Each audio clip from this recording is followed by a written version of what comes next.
Hey, what's going on, guys? It's Punkify here for MMOBomb.com, and welcome back to the Free to Play Podcast, episode 64. We've got a lot of good things for you today. We've got news, we've got weekly bombs, we've got new hosts for you to check out. What do you guys like? Merchandise? What is this? And yeah, let's go ahead and meet them. So the first host we have is Oni Snake. Oni Snake. One Snake. Oni Snake. Actually, it's Oni for Japanese demon. Oni, I should have known that, you know? I was on a Metal Gear Solid high at the time. That's where I've heard Oni Snake. I was like, Oni Snake, Oni Snake. There was actually an Oni Snake, there was Solid Snake, Liquid Snake, and everything was taken, so I said, screw it, I'll just go with Japanese weeabooage, and there we go, Oni Snake. Well, Oni Snake, glad to have you on the program. Oni Snake's actually a friend of mine that I've known for a couple of years. We played League of Legends together back in the day. And now Oni Snake, all new host, have one question to ask, trial by fire, if you will. What was the first MMO that really got you started with MMOs or just free-to-play games in general? You can go ahead and divulge that information. I have to say Ragnarok Online. Ragnarok Online, that was my wife's first one as well. I do have to say that one was pretty addictive. Now, what did you play in Ragnarok? I played an assassin. You played an assassin? When they sucked. When they sucked. So what sucked about assassins back then? They couldn't do any damage, and once you got to the end game, they just couldn't. All they were Imperium breakers, and that was it. I have no idea what an Imperium breaker is. What's an Imperium breaker? The big giant PvP was called War of Imperium, where you had to, the controlling guild defended a castle, while everyone else had to try and take that castle. So you formed alliances with other guilds, and you worked together for like 2 hours on Saturday and Sunday to try and take out the guilds.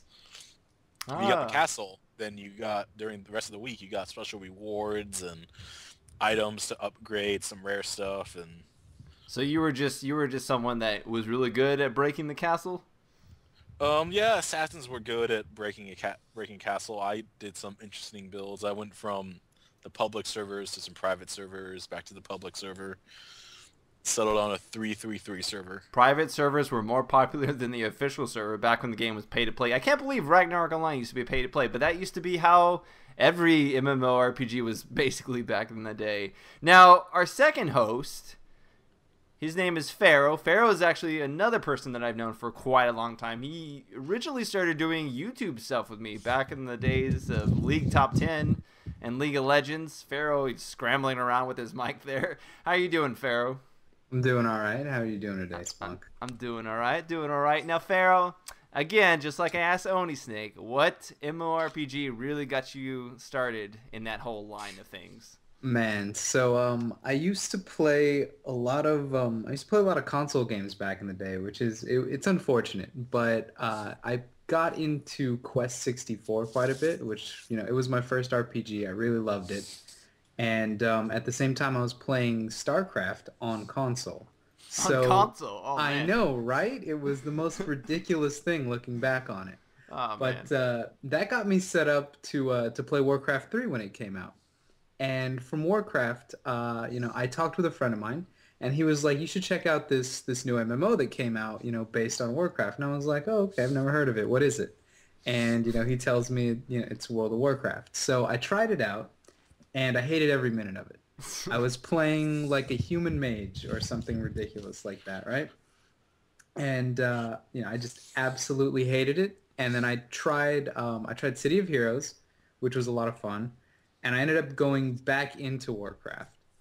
And Warcraft ended up setting me like straight all the way down playing MMOs for basically the rest of my life. That's sort of how my experience with World of Warcraft went. When I first started playing, I hated every minute of it. I think I was like a dwarf hunter, and I got to level 13, and I was like, I can't do this anymore.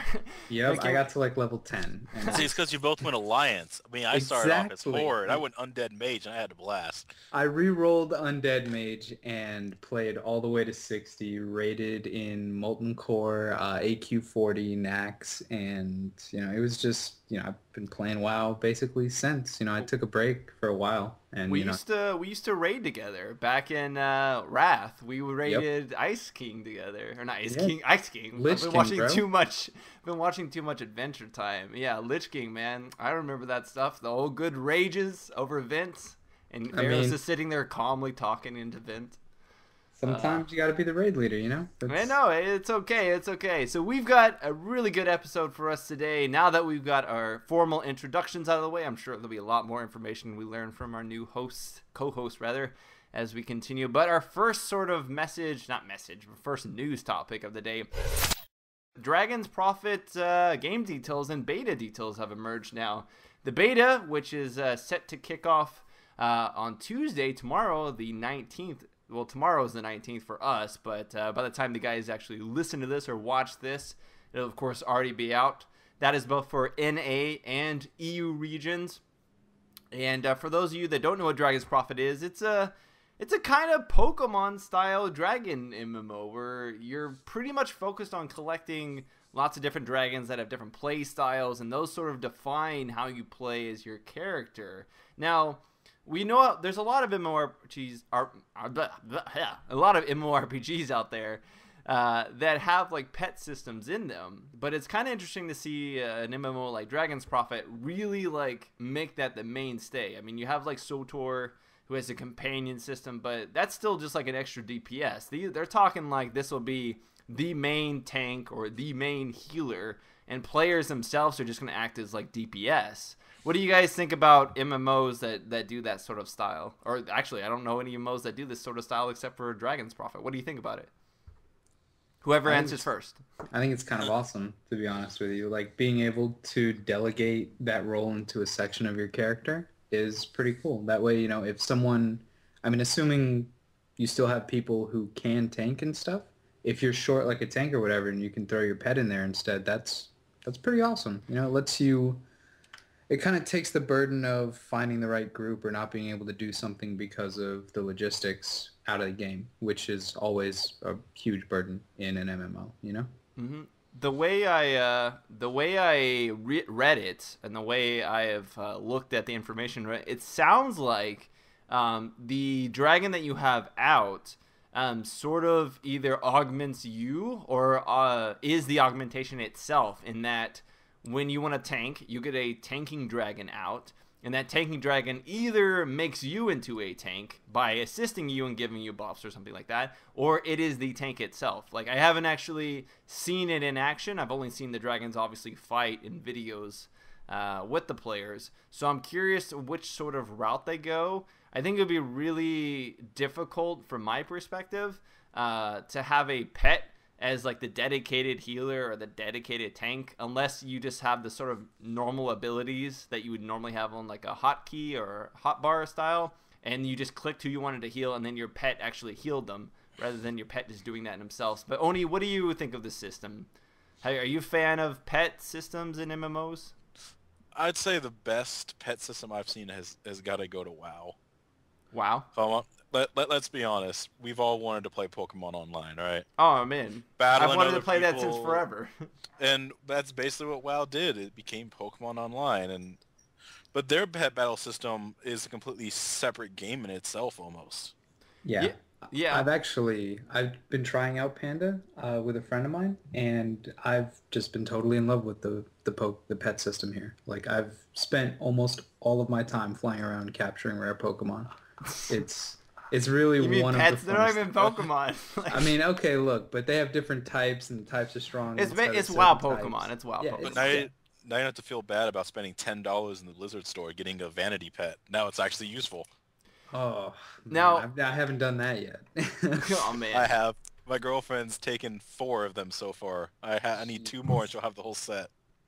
That is insane. Look at this. So obviously there's a market for a Pokemon-style MMORPG, and certainly with 300 dragons, that offers up a lot of customization options, because you can tailor each one in terms of what their abilities and what their traits are, etc., as far as I'm understanding. What's interesting also is the different sort of aesthetic styles of the dragons. So I don't know if you guys looked at the trailers, but there's dragons that fly, there's dragons that just walk on land, there's dragons that swim. And you can mount them, which is really awesome. I mean, come on, we've had dragons being able to be mounted since WoW, and I'm sure before that, obviously. WoW wasn't the first MMO to have dragons, haha. But it was kind of interesting. I saw a video clip where a individual was on a dragon, and he like swam in the water and then leapt up onto the land from the water. And it looked so natural when he did it. Like, I was like, oh, that's pretty cool. Because at first I was like, how do you deem that a dragon if he doesn't have wings and fly? Because some of them just have 4 legs. But 300 different dragon types is certainly interesting. I'm a little bit concerned that the player customization will be on the light side. Because if you guys watched the interview that we did when we went to the European press event for Dragon's Prophet, we interviewed the CEO of Runewalker, which is the developer of Dragon's Prophet. Dragon's Prophet's being actually published in the EU by Infernum, and then in the West, in the NA, it's being published by Sony. And Runewalker, the CEO, he mentioned that the players themselves are sort of like basic 4 classes available. So he didn't really go into too much detail as to what those 4 classes were, but the way he sounded it, it's like basic 4 classes, I guess you could say, would be like, I don't know, range DPS, range magic, melee DPS, then something else, So I'm a little bit iffy as to whether or not the core gameplay mechanics that revolve around a player, the player's character itself, will be as fleshed out as people want, since they're spending so much focus on the dragons. But I guess that's something that we just have to find out once we actually can play it tomorrow. I'm going to try to jump on the European beta and give it a try. What other pet systems, in terms of like actual player pet systems, do you guys feel work really well in your experience with different MMORPGs? I mean, I played Rift, I played WoW, I played SOTOR. There's a lot of pet systems available. Well, oh, go ahead, Oni. I know one really, really annoying one if you played Grand Fantasia. I played Grand Fantasia for like the total like an hour.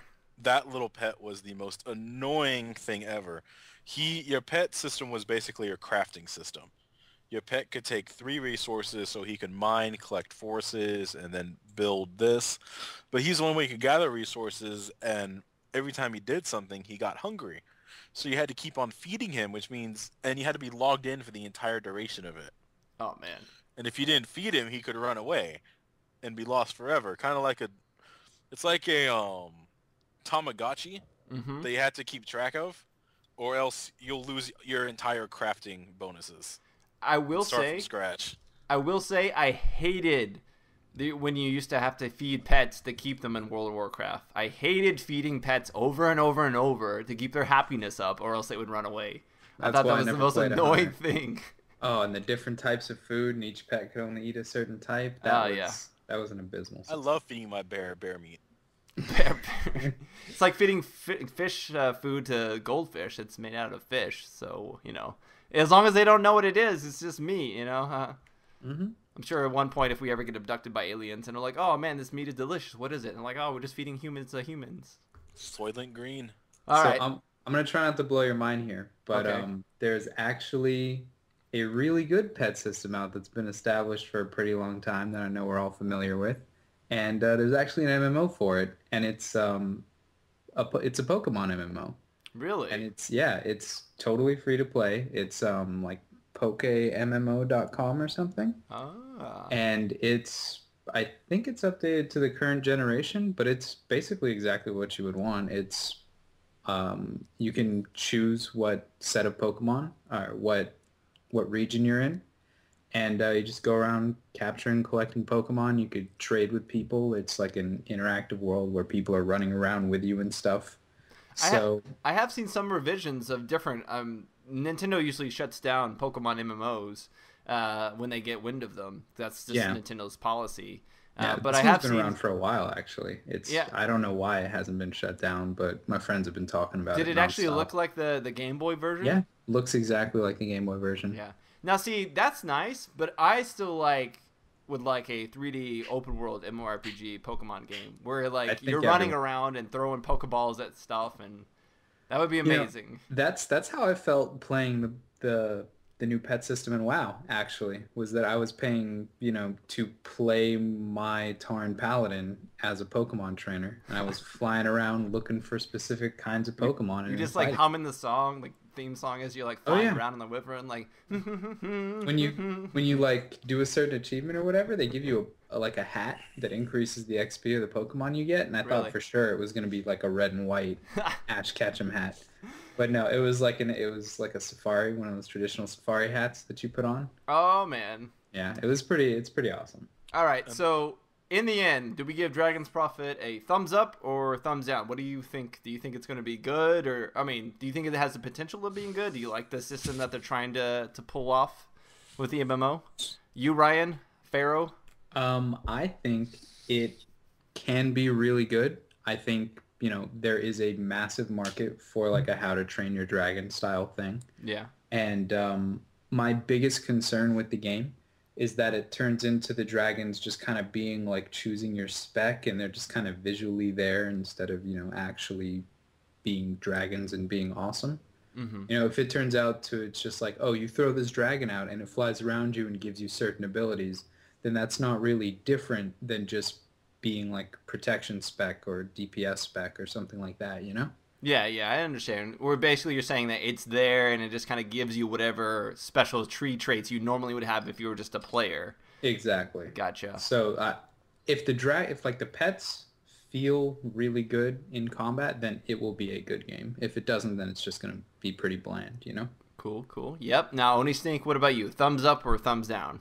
I feel that there's too many dragons to start off. What I'm worried about is because they're going to do microtransactions. So how much am I going to have to pay to get the one dragon no one else has? And how much cooler is he going to be and beat everyone else up? That's why you gotta watch the interview. The interview we did, we specifically asked about pay-to-win properties, and they mentioned that in the store, all that will be available are potions, cosmetic items, and I believe like experience boosts. I mean, how much do I have to pay to gold plate my dragon? Yeah, that's my question. If they keep it to that, but hopefully it won't be too much knowledge, information to have all at once. They can keep the tutorials easy, simple, leeway into it. Definitely start it got. I'd give it a thumbs up, almost around the middle. Almost around the middle, like a thumbs middle. Let's see what you got. Yeah, see, it's wavering. It stays in the middle. You're like Caesar. You're waiting for it to come out, and you'd be like, up vote or down vote. Alrighty then, moving into our second news article. Scarlet Blade begins its closed beta. Well, closed. I say closed, quotation fingers, because they say closed, but in reality it was kind of like a closed open beta. I hear Smite's is still in closed beta too. Oh yeah, I know, right? That word, I'm serious. I don't understand why that word. It's like a PR word now. They don't even use it like for its actual term. Open betas have become full release, and closed betas have become open betas. Dota 2's in closed beta still. Oh yeah, absolutely. I mean, it's not like I have 7 keys that I don't know who to give to anymore. Yeah, me neither. Remember when people actually paid for those keys? I remember that. Yeah. That was forever. But yeah, it began closed beta. And it's obviously stirred up a bunch of controversy. There's tons of comments on our YouTube video, our first look that just went up a couple days ago. It already has a ton of comments. Everybody back and forth. No, it's not immature. People just need to get over the fact that it's a lot of boobs. Yes, it's immature. Only 12-year-olds will play this. Blah, blah, blah. All that decent stuff, you know. But let's actually talk about the gameplay mechanics. You know, if you take away the aesthetics of the game, what does the game actually have? And I know I'm just going to assume you guys haven't played it because why would you? But if you had if you had played it like I had, to level 18, because I am a good reviewer and I try to give every game a decent chance if I think it deserves one. I played it to level 18 and it had the worst grinding that I had ever experienced. That I was actually shocked that it had. The aesthetics in the game, in terms of like the graphical fidelity, it's not top notch, but it certainly has the crisp and sort of charm that like World of Warcraft graphics had. Slightly better, obviously. And the mech suits were very interesting looking. I mean, the characters themselves, yes, tons of boobs and stuff like that, but you sort of don't pay attention to it after a while because it's kind of like the when everybody's naked, then nobody's special kind of thing.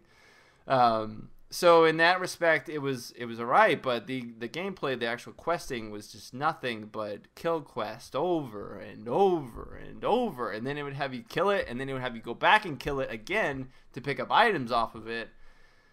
Oh, I couldn't stand it. I played 10 hours, I think, in total. I can't even believe I made it 10 hours, but I was really wanting to find out about the mech system in it, where you can basically get into a mech suit and, you know, do a lot of damage and have a lot of abilities and whatnot. And I would say it was fairly fun to be in a mech, but you only are in it for 20 seconds or so before you run out of the energy you need, and then it has to recharge this through normal combat. So I felt like it was like more of a gimmick than a mainstay mechanic that you're going to be using nonstop.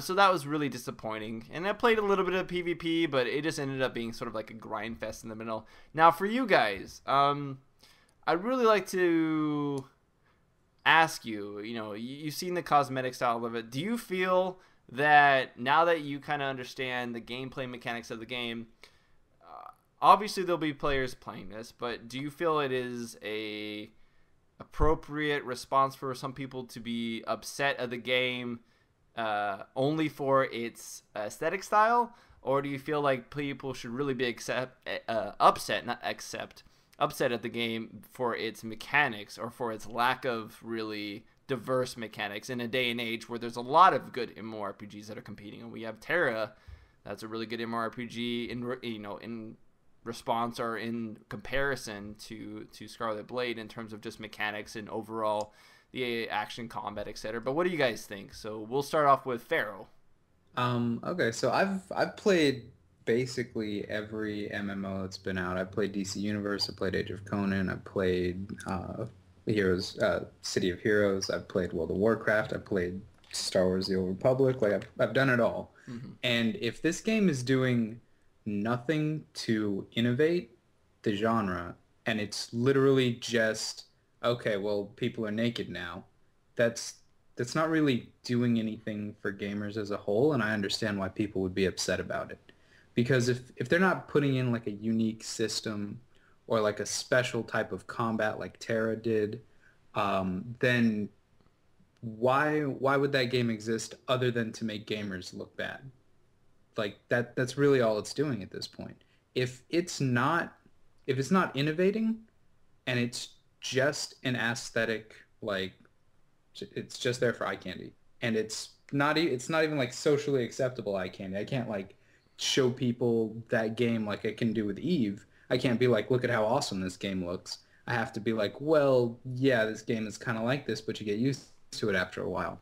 That's not doing anything for us, So I understand why people are upset. When you're on the defensive before you're even on like the offensive of talking about what's good about the game, then that sort of should clue you in on, this isn't an MMO you should show to your mother.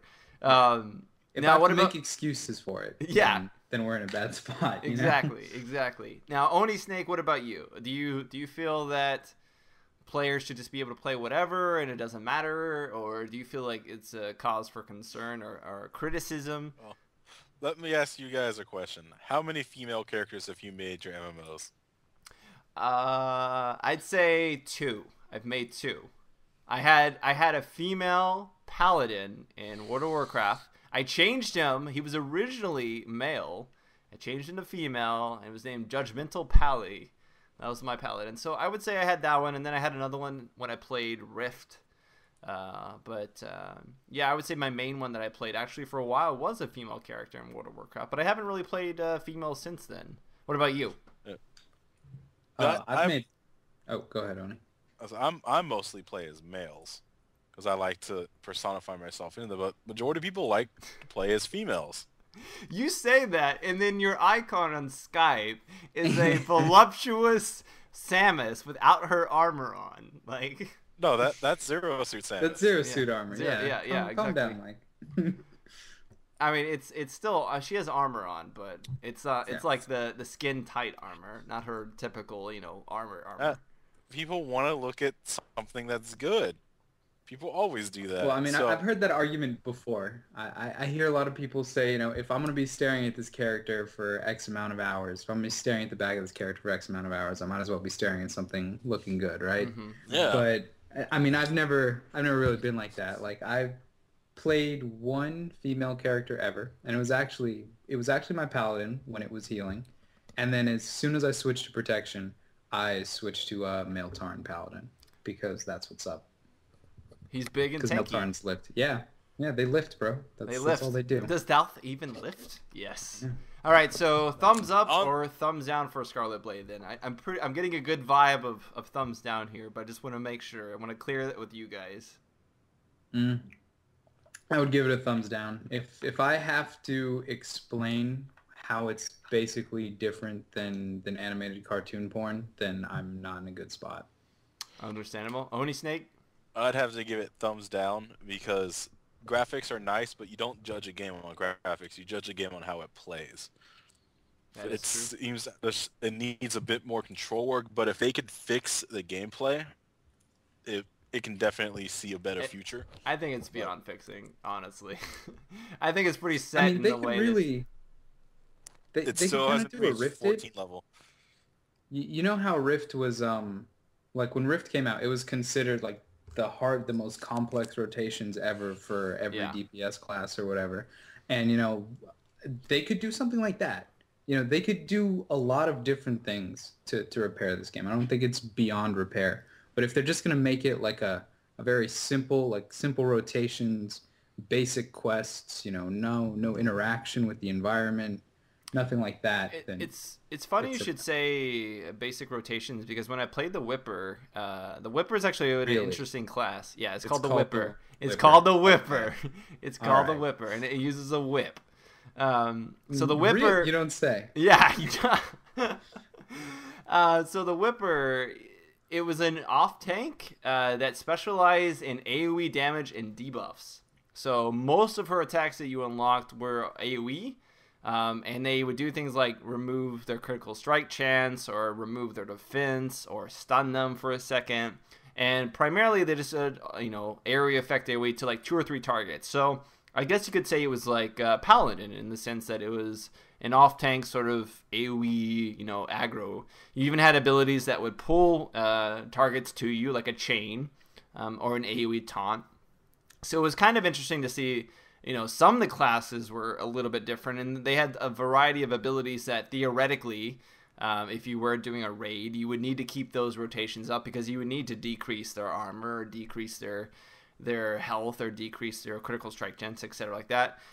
So I felt like the abilities they offered weren't that bad. They offered a pretty decent variety of abilities. See, but that's already making problems. Like if those debuffs are unique to that class, then you have to bring that class if you plan on doing progression. Because lowering critical strike chance on a boss, that's going to stop your tank from getting one shot. And if they're already doing stuff like that, where you need to bring this class for this buff or this debuff, then that's basically Burning Crusade all over again. Like we went through a year and a half of that, where you were shuffling around different groups for, group-wide buffs, or you had to bring a certain class for a certain debuff. And that's, you don't need that. That's a bad game design in its core. Like if that's proprietary to that class. If other classes can bring it, then I'm okay with it. Just for the record. All right, got that down. I wrote it. All right, so moving on to our next article, we got to pick up the pace here. We got Terra and Path of Exile performing extremely well for 2013. Terra only recently went free to play. Path of Exile just went into open beta not too long ago. Terra having 500,000 new players after going free to play, and Path of Exile reaching 2 million concurrent players playing the game actively. That's impressive numbers. That is some impressive numbers. And I am actually more surprised by the Terra numbers than I'm surprised by the Path of Exile numbers. I always expected Path of Exile to do well. They've sort of done well since the beginning, since they were announced and had all the donations and the funding. But Terra, I mean, I got to hand it to Terra. They've really done a good job of making a balanced free-to-play conversion, without any sort of pay-to-win properties. And a lot of people are seemingly enjoying it, so that's great. I just wish they would update their in-game content to add a little bit more dungeons and like raids and stuff like that. Right now, I think that's one of the main complaints of players. So Ryan or Pharaoh, I keep saying, I know you are indeed playing. I know you're indeed playing Path of Exile. Oni Snake, have you played Terra or Path of Exile yourself? I've played them both. Path of Exile seems, I like the complication, but no ability to reset, meaning it's a little bit too hardcore for a lot of casual players. It's obviously targeting the Diablo 2 demographic. I mean, that's fine though. I mean, would you say that Diablo 3 accurately, made up for Diablo 2? No. So Diablo 3 catered more to the casual market, while Diablo 2 is still a hardcore. Me, I personally enjoyed Diablo 3, and I played Path of Exile, and I have to say I prefer 3 over Path of Exile. My character feels more powerful. He looks more powerful. He acts more powerful. I feel like a hero. Path of Exile, I'm running around like a scared little guy because I'm gonna die. That is a fair complaint. It doesn't help that you don't get pants till you're like level 50. I thought they didn't even add pants. I thought they were like only recently they were going to add pants. You get like when you're like shorts. A marauder. Yeah, no, when you're a marauder, like your chest plate goes like all the way down to your legs or whatever. So that counts. It's like a dress, but it looks like pants. Okay, that's good enough. It's basically the same thing. So some interesting little stats for Terra's free-to-play. This is just for the Game Forge, which is the EU version. There was 1.5 million characters created since the game switched to free-to-play. The Castanics are the most popular race, which I believe are the sort of sexy demons. Go figure, the sexy demons would be number one. With the humans and high elves shortly after. So people aren't playing the lowlies or the bunny rabbits, it looks like. And then the warrior is the most popular class, followed by the sorcerer and the archer. Who would have thought the warrior would have been the most popular class? Go figure. Go figure. I'm guilty. I made a human warrior in Terra. I was leveling it up. We were trying it out, because it was free to play for a while. And I had, some friends who played it while it was pay to play. And, they really loved that game. They liked the combat so much. They were trying to get us all into it. But, they hit max level and ran out of content. And they were like, well, I guess we can't play this because, there's literally nothing else to do. Yeah, like me and my friends, we go hard in every game, basically. Like we will grind it until it's dead. It's pretty crazy. So if there's no end game, then we can't play it. So in terms of we can actually roll that into the developers of each. If we take a look at the developers of both Terra, Bluehole, and then Path of Exile, Grinding Gear games. So both of them have done a good job of, coming out with the free-to-play versions or coming out with the game. Now in terms of, you look at the developer, what is the developer planning on long-term? They've had this early success. How can they build upon this? We see Path of Exile. They're already adding in weekly updates, new skills, new weapons, weapons that, mind you, players created themselves, those that were like high-tier founders. $1,000 tier founders. Oh, yeah. I can't believe someone paid $1,000 to create one item. Holy man! But that's some dedication of the fans. Well, they're paying $1,000 to support a game they love, and they're getting an item in return. Yeah, true. I'm just saying, like, that way. I'm just saying, like, it's still impressive that someone like loves that game so much to put down $1,000. I mean, don't get me wrong. I love my League of Legends, and I've spent quite $1 on a League of Legends. But I wouldn't just like make in my mind, I'm going to plop down $1,000 unless they were like, hey. I mean, you wouldn't pay $1,000 to make my own champion after you? Oh, I would totally do that. Okay, I rephrase it. Yeah, I do that. Okay, there you go. If you love it enough, you would do it. Yeah. But if we look towards the future, so we have Path of Exile adding new content weekly. Terra, on the flip side of this, they're adding content at some point, but it's not a lot. They have some updates to the political system coming in, which allow guilds to enter into alliances. Where have we seen that before? And then you can actually vie for supremacy against others on the server. So that's one of the new update. And then there's supposedly future updates down the line for 2013. But, I mean, come on. The game's been out for like a year now or something, or closing in on a year. And we could really use a lot of content update in terms of dungeons. They added, I think, one additional dungeon or a couple dungeons since launch. It's some arena PvP. Not a lot, though. Not a lot. So, I don't know. I don't know about Terra's longevity. It certainly seems like it would keep new players coming in because it is sort of one of the only action MMORPGs out there right now. But I definitely see Path of Exile sort of edging it out in terms of what game will still be played 5-6 years from now, I would definitely tilt it towards Path of Exile there because Path of Exile is working so hard to keep... They know their player base. They know who is playing their game.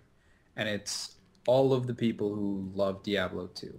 Like they're working so hard to make it, the perfect hardcore game. And I don't know that Terra has successfully evaluated their audience on at the same scale that grinding gear games has. All right. Yes. So, final thoughts. We can give each one individually. So, first of all, Terra, free-to-play success. You can give it a thumbs up or a thumbs down. Most definitely free-to-play success. Free-to-play success, Yeah. yes. I would give it a thumbs up, absolutely. I just wish they'd work on their end game a bit. Yeah. I will give it a tentative thumbs up. If they don't keep adding new stuff or if they don't keep people interested, then I would start wavering and going towards thumbs down. But thumbs up for now. Thumbs up for now. I mean, MMOs are hard to create content for. It does create a lot of workload. And then of course for Path of Exile, I can already, I'm a premonition right now. I can already see the thumbs up. I can already see it, but I'll ask just for the sake of accuracy. Pharaoh, thumbs up, thumbs down. I would give it the biggest thumb up I can give it. The biggest thumbs up, you can give it 2 thumbs way up. And then Oni Snake? It gets a medium thumb up. It needs to put a reset or something. Make them pay half your life savings, but don't make it so you make one mistake, you're completely screwed for your character.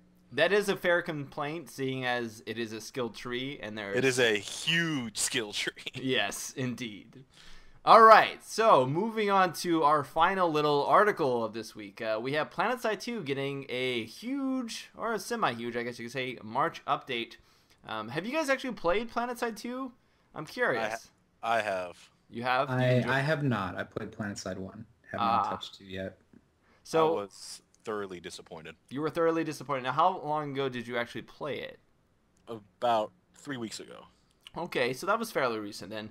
So Planetside 2, I've been steadily playing it off and on since its release. And I have to say, comparing beta to where it is now, there's a huge improvement. There is a marked improvement in gameplay. They have really done a good job, or they've tried to do a good job, balancing out the attackers and the defenders for the large base to sort of get rid of a lot of the camping that was going on. Essentially you could overload someone or overwhelm a base and then sort of just sit there and camp them nonstop without any chance of rebuttal. They've really done a good job of sort of reworking a lot of those things to open it up and break up that camping, both for attackers and defenders.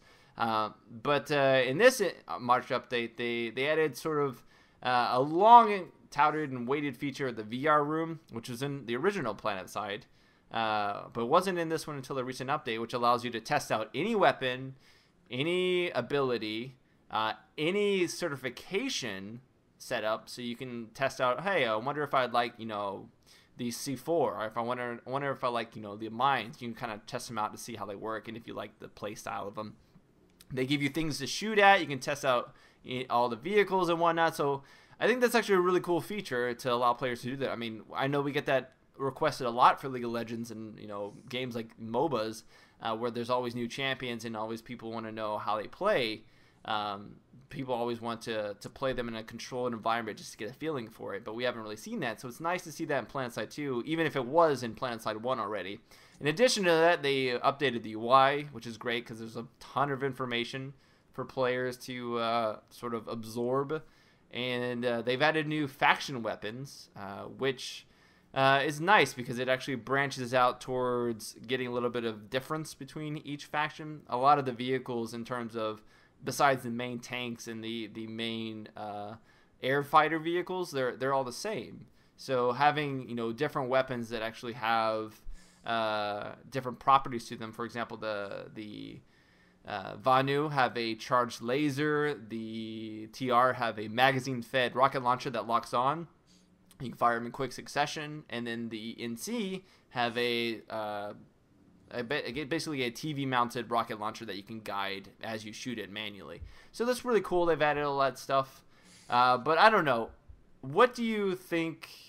I'm asking you. Do you think these types of updates incrementally are going to help the game in the long run, or are these sort of things that aren't fixing or addressing what you had an issue with? I'll start with you, Ani, since you actually played it. What did you have an issue mainly with?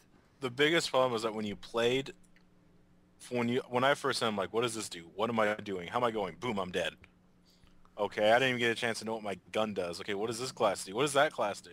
they don't give you knowledge of what you're picking, how you're doing it, what you're supposed to do, even if you're being effective. It plays too much like MAG for the PS3, which had a very similar problem. You never know if you're effective. There's too many guys. It's a big type of army, so without good coordination, one lone soldier isn't going to do anything. Ah, that is a good point.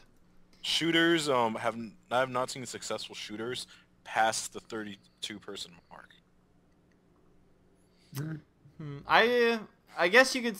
Battlefield is a good example of 32 on 32s, but you made a good point of saying 32. So I'd say Planetside 2 does a good job when two sides meet each other that are both sort of effective. What it doesn't do a good job is preventing a blob mentality where everybody just kind of blobs up and moves across the battlefield and just kind of demolishes everything in the way. And essentially it's created this sort of playstyle where people don't defend as much, and they essentially will defend against a push, but once they've captured a base, they'll just leave it to go to the next base because you don't really get any kind of good experience and credits, certifications just by defending. So, and there's no way to like lock a base down to kind of create this front line. So you have people just going behind you and backhacking and whatnot. Now, Pharaoh, I know you played the original Planetside, and what do you feel like it did well in terms of keeping players sort of centralized in certain areas? Because I actually didn't play Planetside 1, but I heard that battle lines were a little bit more defined in terms of who you fought and where you fought them and how balanced it was. Honestly, I think it's just a difference in the level of knowledge of the players at the time. Like people who played Planetside when I started playing Planetside, because I had a friend of mine who played that game for years and he ended up pulling me into it. So by the time I got into it, everyone basically knew what they were doing, right? And they were like, you know, this is the way it's supposed to be done. And if you're not doing this, then you're wrong. So, you know, they understood what needed to be captured, what needed to be defended, you know, what we were pushing for as far as like percentage of control and, you know, what bases were important. And I guess when you come up with a new game like this, and the way the communities have kind of evolved as far as MMOs go, is everyone thinks they know what's going on. Everyone feels like they're right. So they just kind of, I don't know, they just kind of do whatever they want and only focus on themselves as opposed to the big picture. And yeah. I don't know that Planetside itself did anything to encourage that. I think it was just kind of the community at the time being kind of clicky and niche and understanding the game. Yeah, I heard a lot of people say that the certification grind is sort of what created the me mentality in Planetside 2, giving players a way to progress themselves in a more non-traditional MMO and more FPS-oriented way. Definitely sort of promoted the kill whoring and that style of play where, you know, racking up the most certification points as possible in the quickest amount of time. But I do think that Sony is doing a good job working towards fixes to sort of create a better experience both for new players and old. Only if you actually look at the roadmap that Planetside 2 has set up, the roadmap the roadmap talks about a lot of different upcoming features that the community has suggested that they are actually going to try to implement. One of those is a better tutorial using the VR for new players so that you guys can do exactly that in terms of finding out how it works, how your gun works, how the classes work, you know, without that sort of pressure of, oh, am I going to die every 2 seconds because there's hundreds of players around me. But they also have some pretty other cool updates coming out. They have player-generated missions. They have continent locking, which was actually available in the first Planetside. Essentially, it locks down a continent after it's been taken, which forces the battle to be moved to another continent for a while. One of the problems right now with Planetside 2 is everybody pretty much just fights on Indar all the time. So that would certainly push it towards the other continents available. And then, of course, there's later continents that are going to be added, new vehicles like buggies eventually. So there's a lot of good content coming to Planetside 2 in the long run. It's just whether or not they can retain their audiences now as they push forward. I mean, really a good thing to compare it to, in some respects, is EVE Online, the spaceship, sandbox MMORPG, because a lot of that content a lot of what you do on EVE is all player created. You go out and you just make content. And I feel like EVE Online was not the MMO it is today when it first came out, and it certainly took quite a few years to become what it is today. And I feel like that's what it's going to take for Planetside 2. It's going to take a little bit of time before we realize how good of a FPS MMO it's become at that point. Well, I mean, I agree with you, but it's hard for me to give Sony, any kind of credit as far as doing the right thing as far as the game goes, Mm-hmm. With Planetside 1, they did a lot of things to kind of hurt the community as far as the way they handled servers and it was just, I hope they learned from their mistakes. That's really all I can say, because there is a big community out there for a game like Planetside. And if Planetside doesn't deliver on that, then maybe Dust 514 will. And that could be bad for them. The only thing about Dust, though, it's on PS3, which means limited amount of players. Although it still looks beautiful. I will say it still looks great. It's amazing what they can do on such old hardware. So, to finalize this, Oni, do you give the new updates, do you give Planetside 2 a thumbs up, thumbs down? It gets a thumbs down from me. It's a thumbs down, even despite the updates. Even despite the fact that they added 2-player buggies. So now you can sit on the back and just ride along, on your merry way and jetpack through the air. We'll have to see how the VR room treats actually learning about new weapons, but still about the same basic problems. Yeah.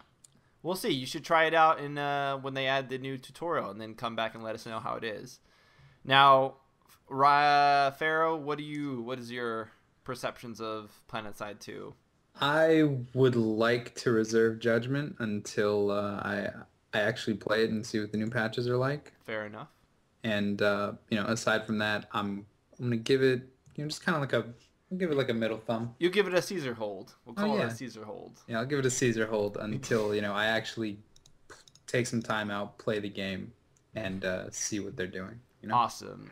All right, so before we move on to the weekly bombs, just remember, guys, you guys can check out the latest content that we have to offer on MMOBomb's YouTube page. We've got several new videos up, including a exclusive Dragon's Prophet EU premiere event with the interview I mentioned earlier.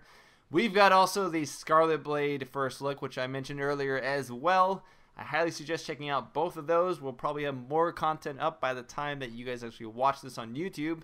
So make sure to check all that out. No current giveaways going on right now. Looks like on the forums there is. I will strike that. There is a Continent of the Ninth new Gunslinger free items giveaway going on.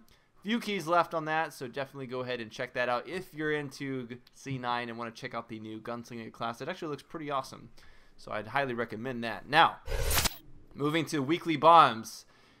Start off with, I will go first. I'm going to give a bomb to EA Maxis, who came out this week and said that they didn't design SimCity to be a single-player experience.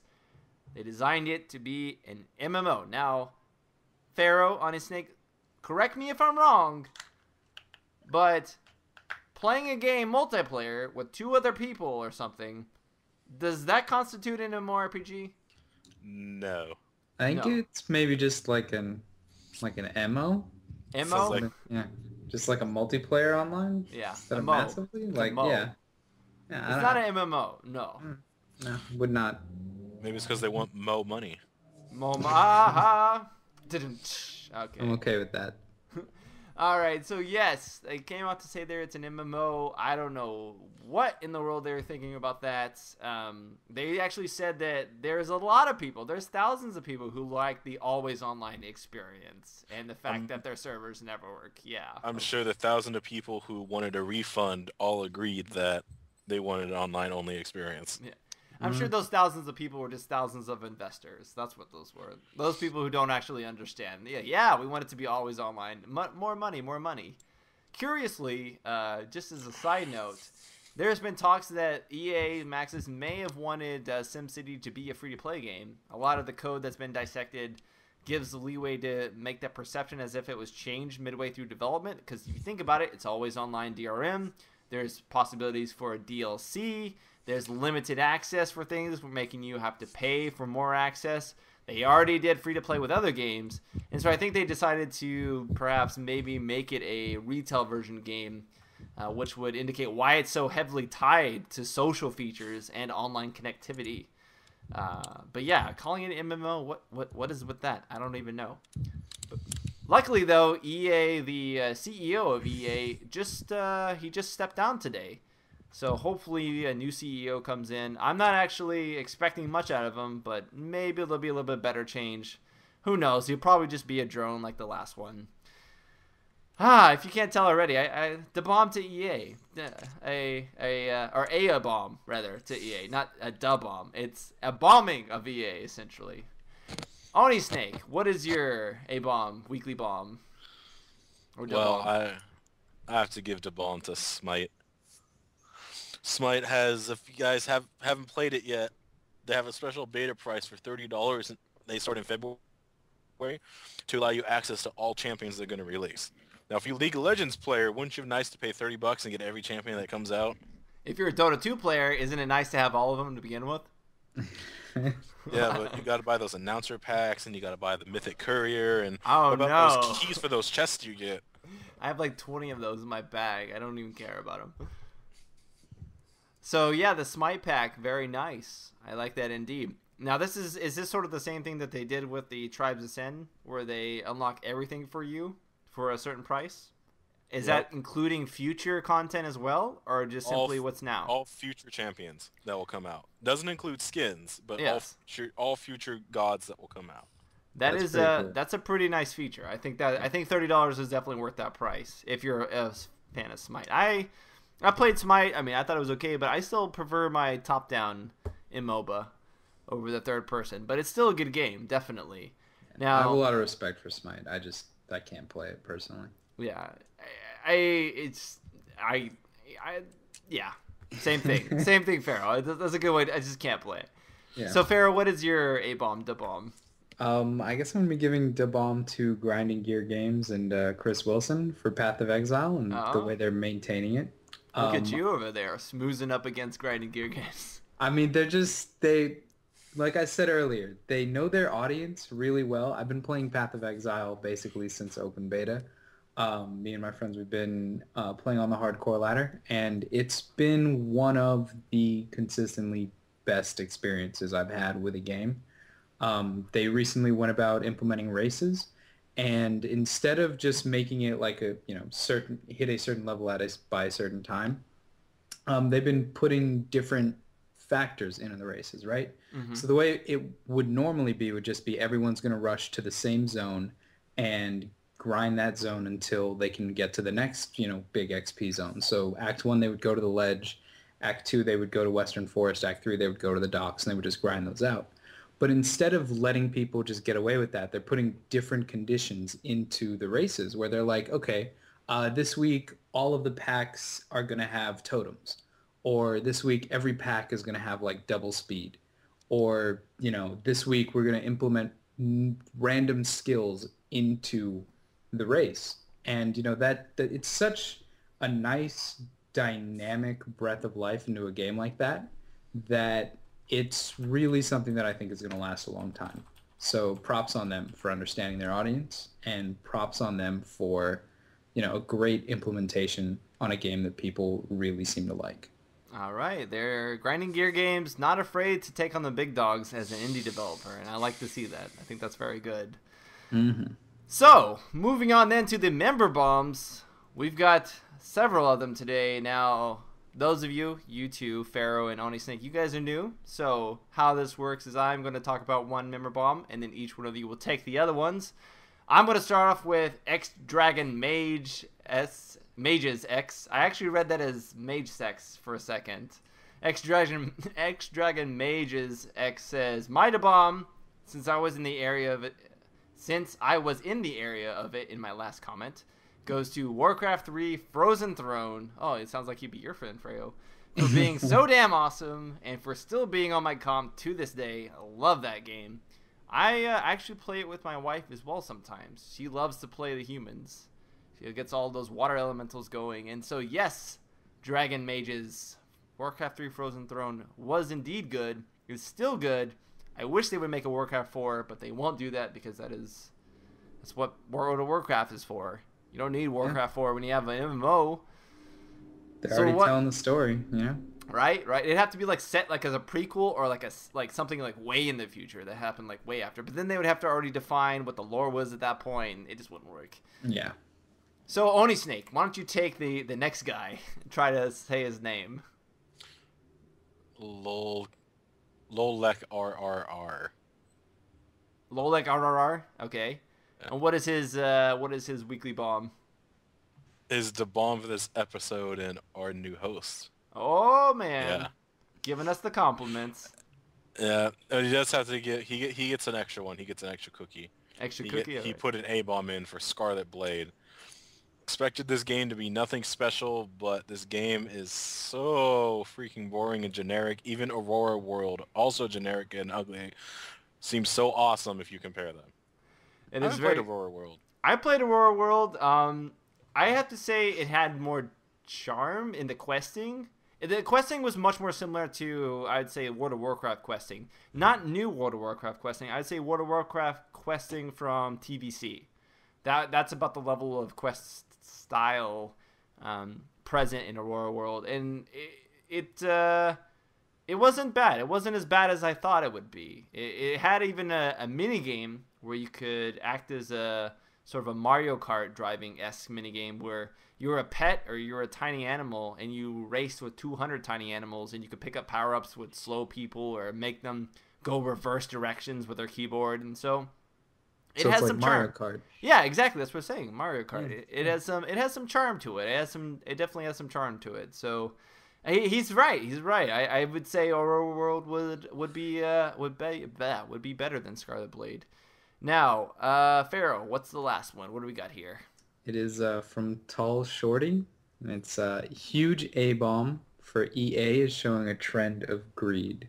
It's basically a shout out to you, Michael. I know, right? Yeah. It says they're doing the bare minimum to get games released, and then they're making excuses as to why they have dropped the ball.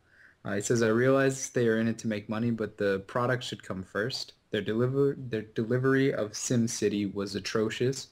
The game itself is mediocre, and I'm a huge fan of SimCity, but I wasn't blown away by this new release. Not that I expected it to be great, but considering how bad the launch was, the game should have been amazing on all fronts. Now again, EA is releasing a game which by most people's standards would be considered incomplete, and as is true to their recent form, campaign mode will probably be sold later on, and personally I've had enough with EA, and will no longer be purchasing any title they have their hands on. The only power us consumers have is closing our wallets, and mine is closed to EA. Damn, he had put the hammer down. He's like, judgment time. You've been judged, EA, and no longer will Tall Shorty be purchasing any of your items. When he is speaking about the campaign mode being sold later on, he's actually referring to the Command and Conquer new free-to-play coming out, which I actually had a chance to play in LA a month ago. And I would say that they're on track to doing the same thing. It's going to be a lackluster release. I have an opinion that it will be. It just seems like an obvious cash grab for Command & Conquer fans. I mean, don't get me wrong, it's still an RTS. It still has gameplay mechanics of the old Command & Conquer series, but no single-player campaign. It's, always online. I mean, come on, that's part of what Command & Conquer is all about. But yeah, little does everyone know, Tall Shorty's just me. I've typed up this comment before. No, I'm just kidding. Oh yeah. EA, we all typed one up. We all typed one up, right? We all did it for our own specific area. You did it for Frozen Throne. Oni Snake did it for Scarlet Blade. I did it for Tall Shorty. Mm-hmm. All right.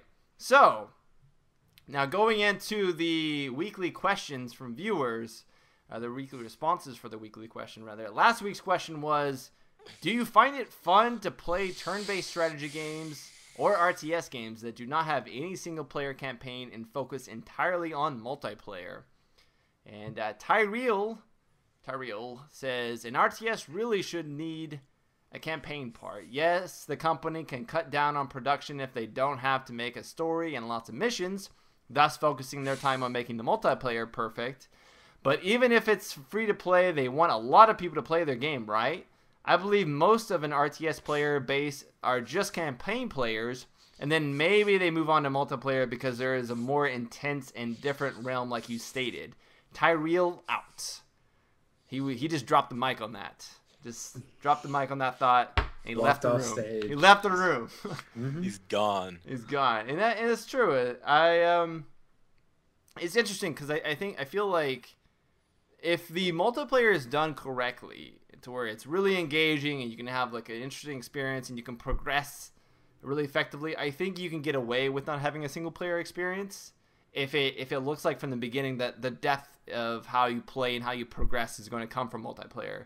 But I would definitely say that having a single player campaign can do nothing but help the situation and help those who like PvE. I mean, I played StarCraft 2 Brood War, not Brood War, but the new StarCraft 2 campaign, Heart of the Swarm, and I haven't even touched the multiplayer aspect of it. Yeah, I was just gonna say, the most successful RTS of all time basically is Brood War and is StarCraft 2, and even that game, as the time wore off from its release, the campaign players started dropping, and the multiplayer audience just kind of started dwindling down. So there is a lot to be said for a campaign, and I don't think any RTS game can be propped up entirely on multiplayer. What about turn-based strategy? I don't know. It's hard to say. I haven't really played a lot of turn-based PvP multiplayer games. But I think as far as turn-based goes, I would definitely put a campaign in that. Something like Firelord or Final Fantasy. All that massive campaigns, really fun campaigns. That is true. All right, second one. Oni Snake, would you take that one? No, I don't want to. I'm going to take the other one. Oh, you want to take the other one? Okay, all right. That's fair enough. Pharaoh. You can have it, Pharaoh. Okay. It's from Kalman, and it says, I only play the campaign in custom user-made games in the RTS genre. If I play the standard multiplayer, it is to beat the people I know in real life to assert alpha male dominance. No LOL. beta. Yeah. So, I mean, yeah. Yeah, I mean, I know a lot of people like that. That's the what whole, the whole MOBA genre came from people who only play custom-made games in RTSs, Yeah, that is true. I think having the ability to mod in RTS is extremely crucial for its longevity because you can create those, user-made maps and those custom game modes. I mean, look at StarCraft 2. There's so many custom maps and modes that you can play. Yeah. In the editor, that's like the lifeblood of RTSs. It seems like. I think you mean longevity, by the way. Longevity. I know lifeblood's different thing. It keeps the heart pumping in the RTS while you wait for a sequel. And you could say it keeps the RTS going in that sense. But yeah, longevity is also a good way to phrase it. Now, Oni Snake, go ahead and take this one since you were chomping at the bit to do it. All right, this is by Lith Sungsu. There we go. Any game that doesn't have any single-player campaign story, I shy away from, seeing as I'm no big fan of PvP, so it turns me off. Of those type of games, but didn't they mention on a previous show they were supposed to be working on a story for Command & Conquer because of fan feedback? Well, last time I checked a company doing fan feedback, they said there wasn't enough interest in a new Mega Man game. And you take offense of that. Oh yeah, you seem like you're like a 16-bit kind of guy. We've seen a lot of how developers deal with fan feedback. Yeah, we've seen a lot of developers do a lot of bad things with fan feedback, such as ignoring it out altogether. Let's take a look back at Mass Effect's 3 ending. Yeah. If you guys haven't figured that out by now or even know it, the short story is it was bad. It was not what they promised to deliver, and EA/BioWare said, well, that's all you're going to get because it's good enough for us. And then the fans went crazy and demanded a new ending.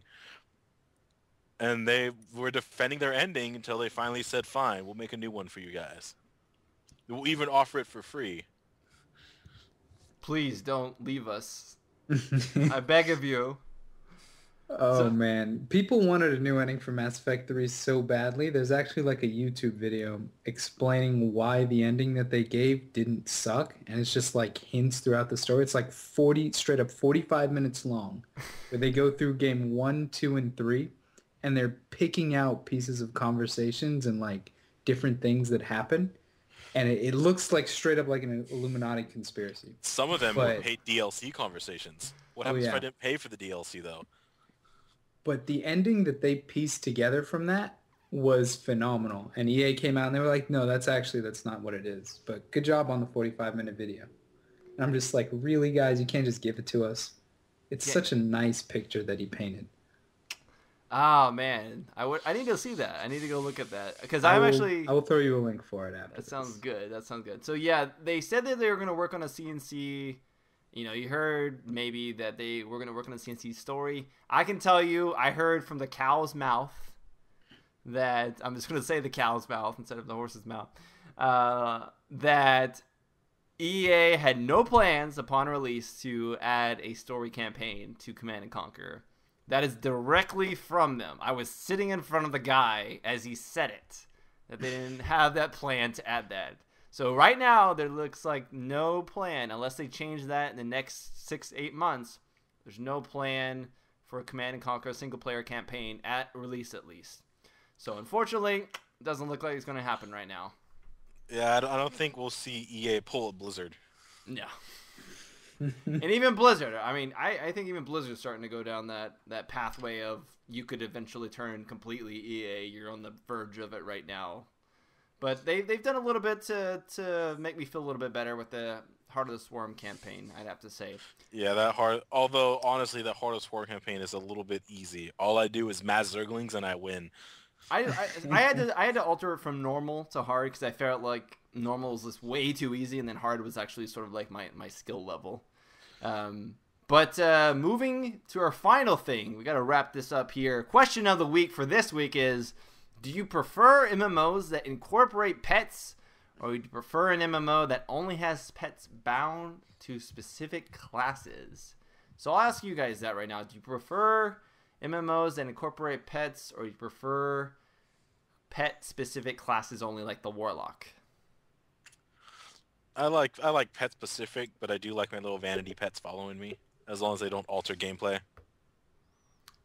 But I mean, I'm thinking in this terms of ones that actually alter gameplay. But it's cosmetic items or cosmetic pets only, yes, that would be a good point. That if you don't like them at all, you can just have cosmetic pets. What about you, Pharaoh?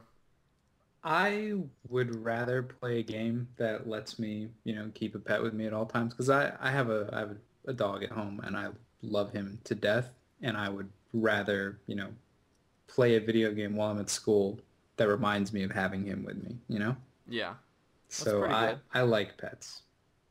You like pets? All right. That's very good. So when you played SOTOR, were you like, ah, Yeah, it was. I mean, it wasn't the same because that was like an they're like actual humans. person. Yeah. No, that was totally more like a a pet. slave. But I played the bounty hunter. I had tons of pets. Oh yeah, just everywhere, just on leashes, following you around, Yeah. like Michonne from The Walking My Dead. bounty Something. hunter was awesome. I had to give Sportor that playing the dark side was way better than playing the light side. Oh yeah. Yeah. The dark side had such good story, and the light side was kind of, we're better than you because we're good. And Yeah. but the That's like especially the one defining point of SOTOR. Is like it had a decent story. Otherwise, the Yeah, MMO. I really liked the lore aspects of SOTOR. Yeah. I enjoyed it up until Endgame. Yeah. Alrighty, guys. So you have your questions of the week, or not question of the week. As always, remember you can send me your responses either in the description or the comment section rather down below the YouTube page on the official site posting of this, or if you want to give it a little bit of a personal touch, you can go ahead and email me at michael@mmobomb.com. That's MICHAEL @mmobomb.com. Just before we go ahead and conclude this, guys, do you have any Twitter, YouTube channel, Facebook page? Oni Snake, and more Oni Snake. Oni Snake, all right. Is it Oni Snake what? Like Oni Snake? Oni Snake for Twitter. At Oni Snake for Twitter, all right. Go ahead and hit him up. How do you spell Oni Snake again? ONISNAKE. And you can find my awesome YouTube videos there as well. Nice, nice. And You Pharaoh. also, I also do have Okay. a stream. I do Oh stream yeah, Dominion. go ahead. Don't let me cut you off. I have twitch.tv/Onisnake. I stream Dominion all the time, or pretty much anything. Last night I streamed a Might and Magic grudge match. Might and Magic. I am a big fan of Might and Magic. Oh, I like love that Heroes of series. Might and Magic 6. Too bad it's really buggy and crashes a lot. They're making a Might and Magic X. They're making a Might and Magic X. I don't know what it involves though. It may not even be a turn-based strategy, so we'll see. But all right, Pharaoh, what is your? Do you have anything that you want to give out, or do you just stalk the internet and not actually participate? I haven't really done the whole social media, Twitter, Facebook thing, It's but all right. I do stream occasionally. It's twitch.tv/PharoLol, FAROLOL, and I stream some League of Legends, some World of Warcraft, just a little bit every now and then. Awesome. And for me, myself, I have Twitter, which is, of course, at Spunkify, SPUNKIFY. And then I've got my own stream as well, twitch.tv/Spunkifiable. Or Spunkified, rather. SPUNKIFIED. Yeah. If you can't tell, I don't stream very often because I don't remember how to spell it sometimes. But anyways, I hope you guys enjoyed this episode of Free to Play Podcast, episode 64. Remember to like and leave us a comment down below. Let us know what we can do to improve, what you liked about the show. I'll be in the comment section this time, chatting it up with you guys. But Onisnake, Pharaoh, would you like to say goodbye? Farewell. Farewell. Remember to eat more bacon. Eat more bacon, guys. Oh, they know a lot about bacon. Trust me. They know quite a lot about bacon. And Pharaoh? Yeah, it was a pleasure to be here. Thank you for having me, and take care, everybody. All right, take care, guys. It's been Spunkify. Spunkify out.